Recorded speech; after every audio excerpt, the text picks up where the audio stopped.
and I was able to manifest a free trip to London. I still remember everything about it.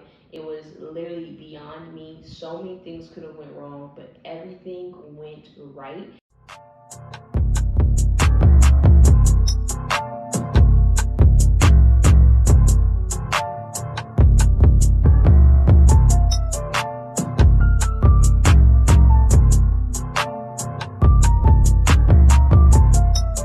Hey everyone, what's good? Trinity Jackson here, and today I'm going to be going over my top 3 personal development books. These are books that I can honestly say have changed my life in one way or another, and I do believe that anyone that's looking into personal development can start with either of these 3 and have a very, very, very strong foundation in terms of understanding the power of your mind, how to grow your mind, and things like that. So let's get into it. Just a little backstory of my own personal development journey. I have been intentionally pursuing personal development ever since I dropped out of college when I was 19 years old. I am now 21, about to be 22. Just about 4 years in general, I've been intentionally studying personal development. Now, I did this because when I dropped out of school, I wanted to figure out how can I still, live the life that I want to live, do things I want to do. It started with podcasts, and then it led into personal development and other things, and I'm still doing it to this day, and I encourage you to do it as well. The first book is What to Say When You Talk to Yourself by Shad Helmstetter. Now, this one will always hold a special place in my heart because this is the first personal development book that I read cover to cover. I notated it, and this was right when I dropped out of college. There's basically a 6-month period after I decided not to go to school where I was intentionally looking for information to help me change my life. I was looking for the books, I was looking for the audios, I was looking for the articles, I was looking for anything that can show me that I can live the life that I want. I have to do these certain things. This book was recommended to me by a manager at a job that I had in college.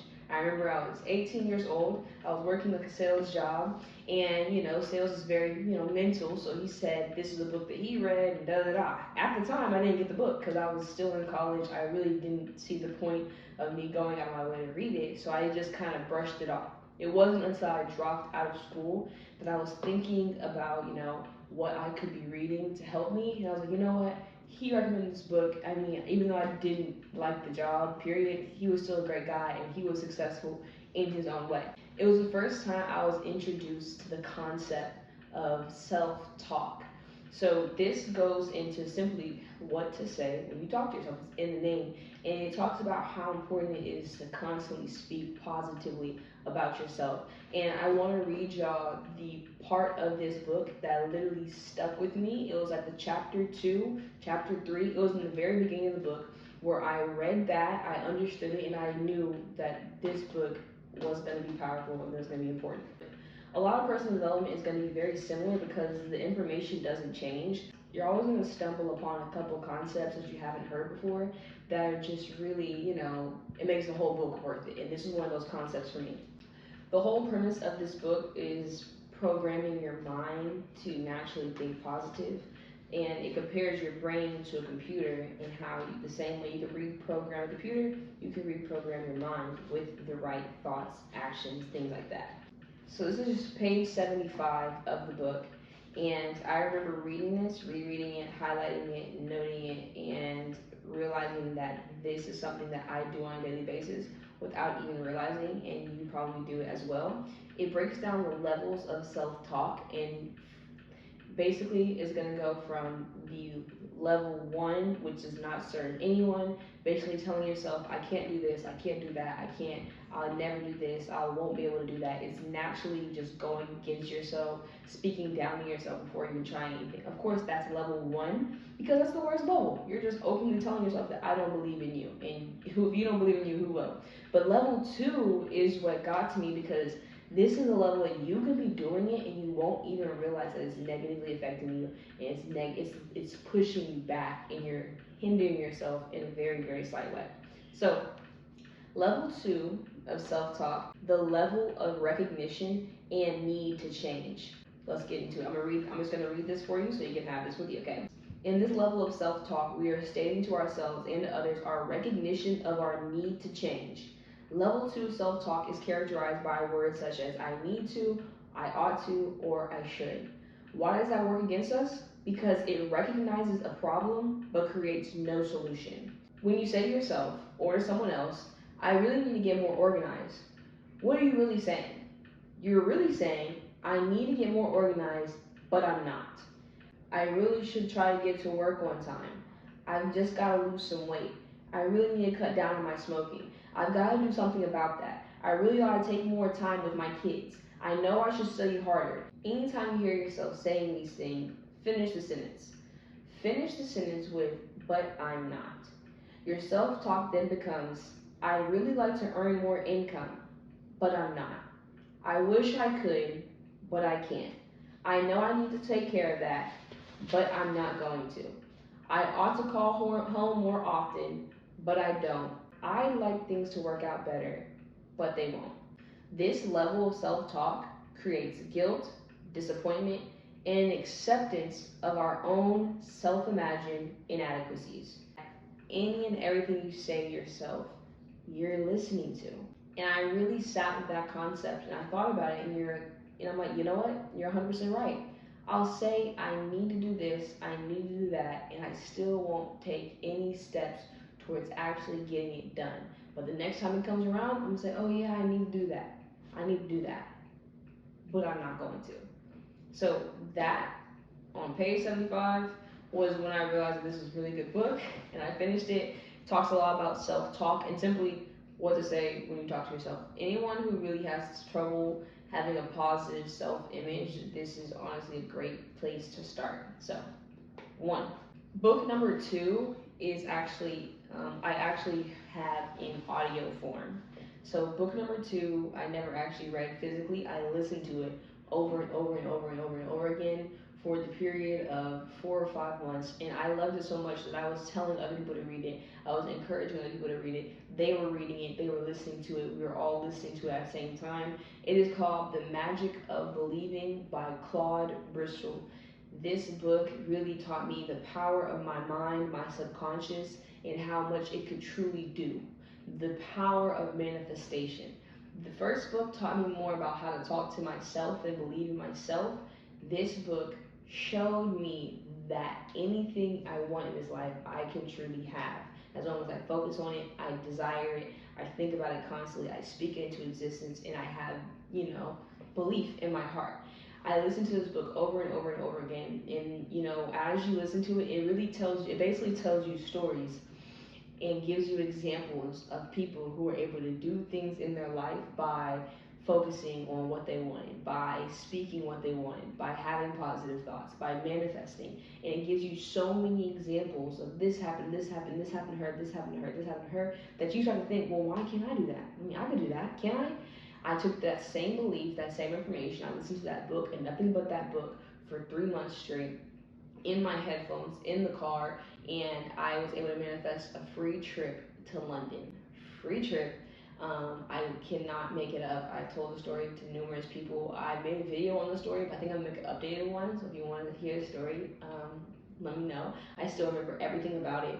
It was literally beyond me. So many things could have went wrong, but everything went right.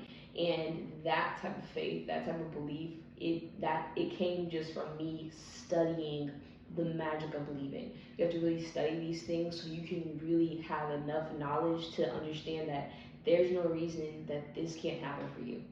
That's why the studying and listening to it over and over and over again was so important, because it got to the point where I was listening, I said, there's no reason I couldn't do this. There's no reason that couldn't happen for me. There's no reason it would happen for them and it couldn't happen for me. So The Magic of Believing was recommended to me by my mentor, David Manitier, someone who I look at, I respect, I admire, and I study. And he listens to The Magic of Believing for 6 months. That's why I did 3. And in that 3 months, I definitely saw a change. Just some things happening. You start to realize that that good luck is just a reflection of how you are going throughout your day. people, places, opportunities, conversations just start to fall in place. And you don't always understand it at first, but as you continue going on, it all make more sense. So the magic of believing, no doubt, changed my life. And last, but certainly not least, Outwitting the Devil by Napoleon Hill. It was recommended to me by my current mentor, Morgan Simpson. And I think Napoleon Hill is an amazing author. He has great books. He made Think and Grow Rich. He has a lot of different texts out there about personal development. This is hands down my favorite and arguably his best work, in my opinion. This whole book is a dialogue between a human and the devil, and what that would be like, and what kind of things he would disclose to him, and how the devil operates, you know? And it makes you realize that the devil is not some, horned being with a forked tail that breathes fire and wants to grab your ankles from under your bed and drag you to hell. The devil is the decisions that you're making on a daily basis that are not progressing you. The devil is sleeping in too late and eating too much. The devil is not working out. The devil is remaining complacent. And this book goes into a concept of drifting and drifters versus non-drifters, and why drifters will never live the life they want because they don't take control of their mind. So many points in this book where I literally was like, oh my gosh, I see how that would work. I understand how that would happen. The importance of really taking control of your own mind and using it for what it's meant to be used for thinking, and not letting anyone else do your thinking for you. There's numerous parts in the book that I love, but I do want to read this one for you because it will always stand out with me. Well, chapter 4, Drifting with the Devil. My favorite part of the book is him describing a drifter, because after he described what a drifter was, I decided that I was going to have to do everything I could to avoid being a drifter because of how many ways he tries to ensnare and entrap you. So let's get into it. A drifter is one who permits himself to be influenced and controlled by circumstances outside of his own mind. He would rather let me occupy his mind and do his thinking than go to the trouble of thinking for himself. A drifter is one who accepts whatever life throws his way without making a protest or putting up a fight. He doesn't know what he wants from life and spends all of his time getting just that. A drifter has a lot of opinions, but they are not his own. Most of them are supplied by me. A drifter is one who is too lazy mentally to use his own brain. That is the reason I can take control of people's thinking and plant my own ideas in their mind. He also says that when a person begins to drift on any subject, he is headed straight toward the gates of what you earthbound call hell. It's an amazing book, an amazing take on the devil. I think that this is one of Napoleon Hill's best books because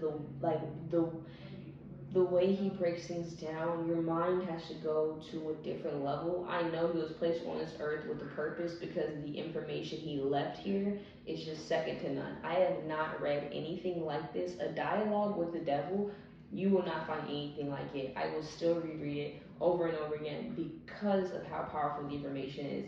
And this is what made me realize the importance of discipline and using my own mind and not drifting on any subject.